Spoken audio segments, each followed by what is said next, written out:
দেখো এখন বাজে সন্ধে 7টা, ঠিক আছে। আর 7টা বলতে আমার দিকে একটু একটু মানে অন্ধকার হয়ে পড়েছে, তার কারণ তোমরা সবাই জানো যে আমার ফোনটা ভালো নেই, আমার ফোনে কোয়ালিটি খুব কম দেয়। তবে চেষ্টা করবো তোমাদের জন্য যতটা করি চেষ্টা করি ভালো করার জন্য। তবে দেখো না, আজকে তোমাদের একটা জায়গা দেখাবো, যে জায়গাটা তোমাদের সবাইকে গেস করতে হবে যে এটা কোন জায়গা, ঠিক আছে।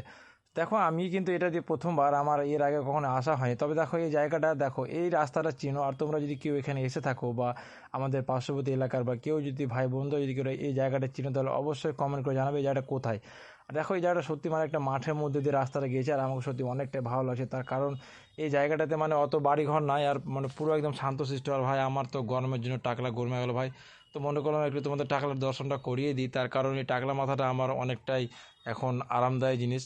তবে দেখো আমরা এই মাঠ দিয়ে যাওয়া আসা করি। দেখো এই মাঠটা, আর ওই দেখো দেখতে পাচ্ছ ভাটাটা, ঠিক আছে। এই ভাটাটা কিন্তু সবার অনেক পরিচিত ভাটা। তার কারণ হয়তো যারা যারা কাজ করে তারা অবশ্যই চিনে। ভাই আমিও কাজ করি, কারণ আমার কাজ না করলে হবে না। কিন্তু বড় কথা বলতে এই মাঠ দিয়ে যাওয়ার সত্যি একটা আলাদাই কয়েকখানা বাড়ি, তার থেকে বেশি বাড়ি নেই। দেখো আমাদের হঠাৎ করে গাড়ির তেল শেষ।